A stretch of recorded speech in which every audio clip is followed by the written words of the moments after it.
Hello, my name is Melanie Abou Saleh, and I'll be talking about the value of the fine arts. The blinding lights are shining with great power. I just added a layer to myself as I put on the costume and filled in the shoes of a completely new character. I can hear the sound of my footsteps stepping out to the humongous stage, but I only focus on my breath and the sound of my voice. Once I deliver my humorous line, I'm greeted with the audience howling with laughter. As I grin from ear to ear and take a long bow, I suddenly see the audience standing up to an ovation. Doing that monologue, I was in my element. I was doing something I loved, where I felt happy. Does anyone else get that euphoric feeling when doing something they love? If you couldn't already tell, I'm an actor. It's a huge part of my identity, and that's what I want to do for the rest of my life. But in terms of societal pre-notions and ingrained mindsets, what I've dedicated most of my life to is seen as rock bottom and not hard to achieve, even though we consume the fine arts media every single day.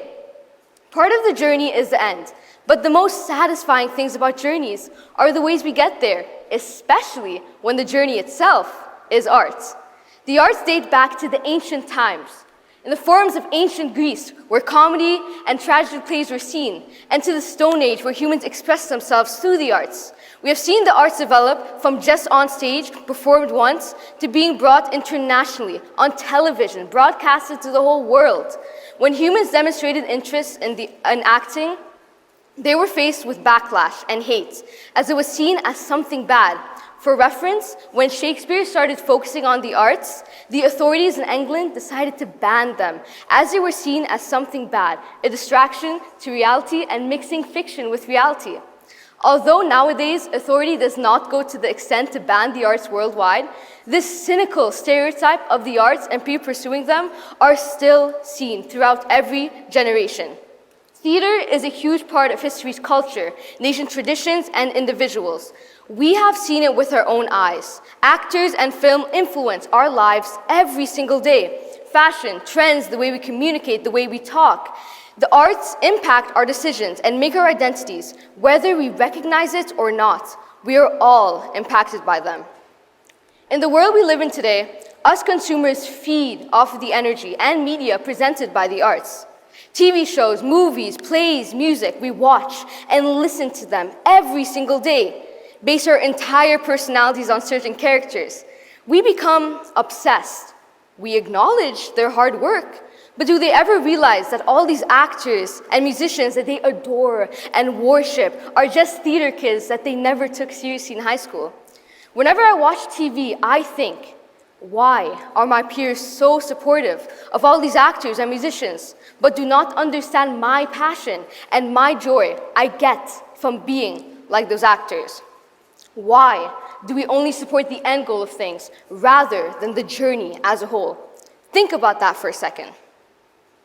As a society, we only appreciate the end goal of things, the success after the struggle. Humans generally view following dreams as a weakness, a low point in life, a vulnerable state, when in fact, following your dreams can be the strongest you'll ever be. To put this into perspective, the pre-notions of the arts and people pursuing them are all dismissive. People think that we're not hardworking enough, uneducated, and undeserving, when in fact, we are one of the most strongest categories of people.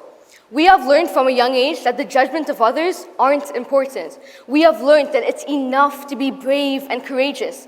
And most importantly, we have learned from a young age that it's okay to be different, because if we all were the same, the world would be tedious.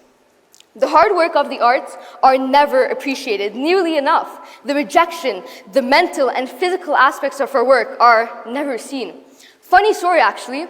I remember telling my friends I wanted to pursue a career in acting, and they said, word for word, "Oh, so your 4.0 GPA is going to waste."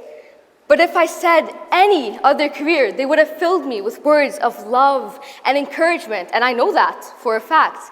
Because as soon as I said I wanted to become an actor, I said I wanted to become a lawyer as well. And I guess that's a bit more believable and worthy than an actor. But it shouldn't be like this.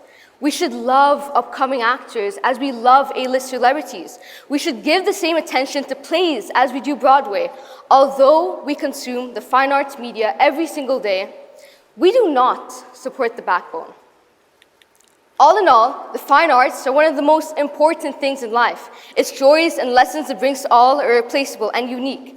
Acting and the arts is one of the things that's kept me going for all these years. It's the foundation of all the decisions I make and brings me happiness. Before I end the speech, I wanted to let you on something. The only thing that will ever make you happy in life is following that dream you had. Life isn't about following the path that society has carved for us. Life is only interesting to those that step outside of the dull road that many people have conquered before. And to me, that's the fine arts of acting, singing, and dancing. And I know some people may think it's a silly joke, but I'd rather have people laughing than regrets on my deathbed that I never followed my dreams. So, thank you for following the journey with me to this TED Talk. Just remember that your dreams are valuable and will make the whole world a brighter place with you pursuing them.